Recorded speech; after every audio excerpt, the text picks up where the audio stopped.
গত বছর আমরা হাসানা ফাউন্ডেশনের উদ্যোগে সিরাত অলিম্পিয়াড করেছিলাম, যেখানে প্রায় 20,000 শিক্ষার্থী অংশগ্রহণ করেছিলেন এবং 3টি গ্রুপে যারা চ্যাম্পিয়ন হয়েছে তাদেরকে আমরা উমরাতে পাঠিয়েছি, পবিত্র মাক্কাতুল মুকাররমাতে। তারা অলরেডি উমরা পালন করে এসেছেন। এবং আজকে আমরা হাসানা ফাউন্ডেশনের আয়োজনে কোরআন অলিম্পিয়াডের একেবারে সমাপনী লগ্নে প্রাইজ গিভিং সেরিমনিতে আমরা চলে এসেছি। তো আমরা ঘোষণা দিয়েছিলাম যে জাতীয় পর্যায়ে আমরা 3টি অলিম্পিয়াড করব।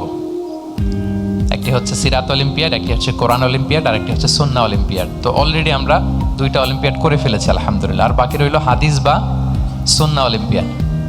তো আমি সুধীমণ্ডলীর কাছে জানতে চাইবো যে আপনারা কি চান যে হাসানা ফাউন্ডেশন এরকম সুন্নাহ বা হাদিস অলিম্পিয়াডের মতো এরকম একটি অলিম্পিয়াড আয়োজন করুক? আপনাদের রেসপন্স শুনে তো মনে হচ্ছে না যে চান মন থেকে।